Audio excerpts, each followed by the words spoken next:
And I made those progressions because I was like, this wasn't about being stubborn, this wasn't about being pushy, this wasn't even about like, I'm gonna be the superhero. That's what made me laugh when you said that before. But it was sort of like, I know my body, I know my mind. They were worried about my head and whether I was gonna be memory loss or if I was gonna, and I was like, I figured it out one day. I was like, you don't understand. You people deal with people who have really big problems, but I'm an actor. What do I do for a living? I memorize lines.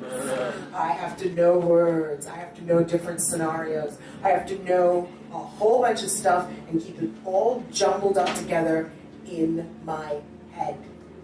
I'm not going to forget anything. I literally opened up my mouth one day and started spouting a speech from Euripides' Medea that I'd done my junior year in college. I said, that was a long time ago, and I still remember. So you don't have to worry about my head. My speech pathologist, my speech therapist, who is the one that checks to see if your brain is okay, that's how they figure it out. She dismissed me like 2 weeks early. She was like, you're fine. You're fine, everything. So I figured those things out. I know my body, and I know my brain, so I'm going to be fine. I'm still going to physical therapy for my fingers and for my arms and stuff like that, but in the sense of that I'm functional, I'm really functional. But you know when I knew when I was really functional? I got invited to the 2014 Emmy Awards out in LA. And then even better than that, I got invited to be in an episode of a TV show in England, Last Tango in Halifax, working with Sir Derek Jacobi. And I was like, at first, again, same terror, so, you know, that thing you always, I'm like, these people are good. And they want me, and I have to go over there and do that thing by myself. And I did.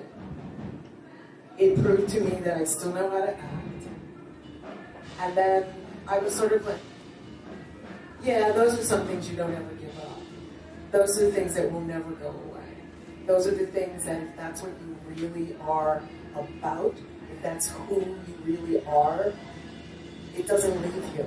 You can be discouraged as all hell, but the minute I get up on a stage, the minute somebody says, okay, show us what you got, I'm going to do it. I'm going to do it to the best of my ability. Maybe I get the job, maybe I don't. You leave the audition, you give yourself 5 minutes that says, all right, I wish oh God, okay, fine. Yeah, okay, that interview I should have said no, and you're allowed 5 minutes. Otherwise, you will drive yourself crazy, but you give yourself 5 minutes and then you let it roll off your back. Because trust me, there are worse things that can happen. Thank you.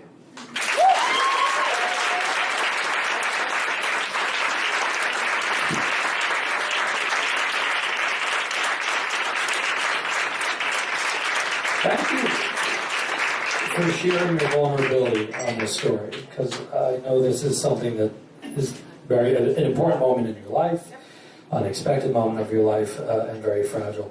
And everyone that's been up here so far has talked about something happening in their life that gave them, that had that watershed moment, that spark, that new message for them. Did you experience anything afterwards? Did you look at life differently? Did you look at your creative endeavors differently? It's interesting. People always ask, do you look at things differently now? I'd like to give myself a great deal of credit and say that I've always looked at things with a very open eye anyway.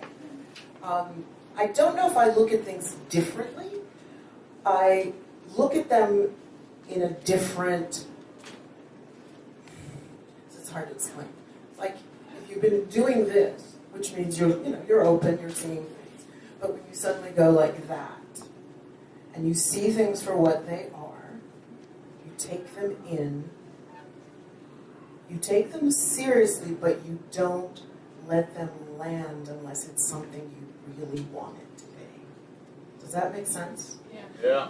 You know, when, I was telling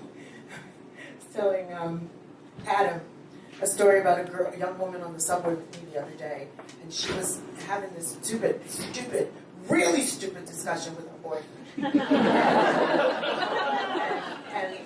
And she was talking loud enough that I heard it over. She said the same thing over and over and over. And I really, and usually I'm not the girl who cares about these things, but all of a sudden she turns to the woman sitting next to me to ask her what she thinks about that. I said, and I literally went, oh, come on. Drop it. And she got really testy and said some not nice things to me. And I said, sitting there in that nanosecond, okay, you could really answer her. You could say and I was like, is it that important? No. Let her have her moment of stupidity. And you will sit here like the lady that you are and be hurt because of the things that she said, but you'll get over it. And it was funny because literally the first thing I said was, I'm going to write a story about this. And then I went, no, you're giving her too much credence. Don't even do that. Don't write the story. Just let it go. And I find myself doing that more often. You got to pick your fights, but you also have to just pick your living. I think you have to sort of say, all right, I didn't get this job. That means I wasn't supposed to get this job. I'm supposed to get a better one. I'm going to get the one I really want. That was one of the things I wanted to say when you asked me to speak. I wanted to say to people, you're not going to know exactly what you want to do right away. I don't care if it's a job, an acting job, a singing job, whatever it is. You're going to not get what you want, but that does not mean it's the end of the world. And if you think you know exactly how it's supposed to work, trust me, it's not going to. It's just not going to. But again, it's not going to be the end of everything if it doesn't work out the way you want it to. You've got to say, okay, I always, a couple of years ago when everybody was losing their jobs, and I'm not putting that down, but everybody, old people, young people, everybody was losing their jobs. And part of me, because I am slightly Pollyanna, just a little, not a lot, said, well, now's the opportunity to figure out or do what you really want to do. Not what other people think you should do, but what you, if you want to be that garbage guy, then be the garbage guy. Okay? I mean, it's not about other people's opinion of you. It's not about, I've always been an actor. If I don't do anything else in this world, I'm going to be an actor. I'm going to do a whole bunch of other things too, but I'm going to be an actor. So one of the themes in what you have to say is, you might not be able to control the girl on the subway, but you can control how you react. Exactly. And that's the difference, right?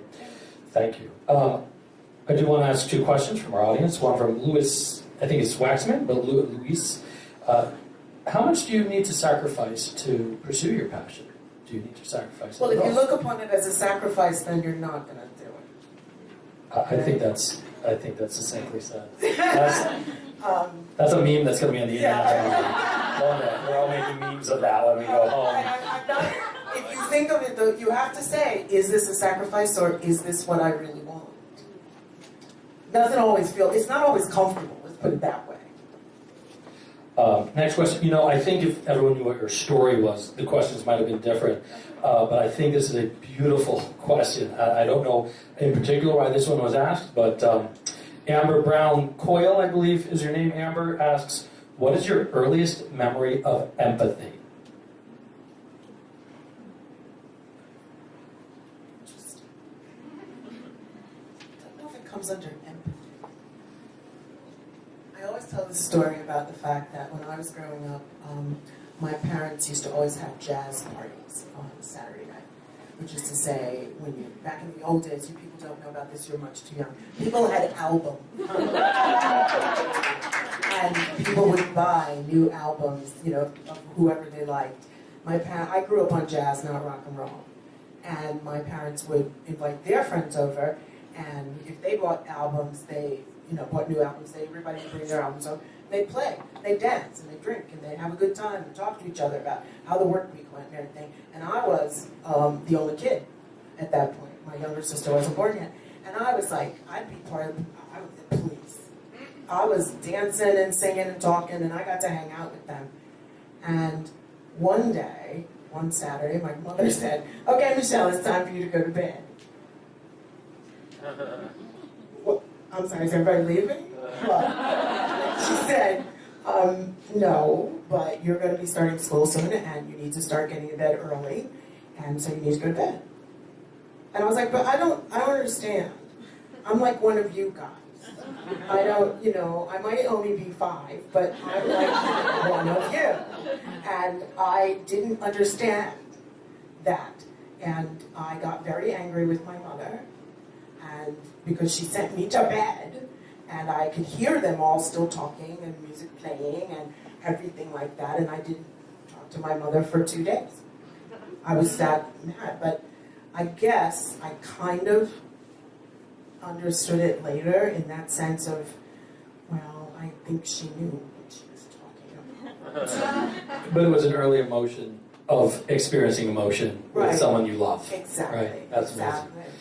So I ask you the 15-second questions. Well, you might have said it already, but you can repeat it again, or maybe you've recrafted it. 15 seconds on a microphone that goes around the world. What would you say? To be succinct. If you all looked up and looked into each other's eyes, we would have no need for guns or war. And drop all that other stuff. Just talk to somebody. Michelle.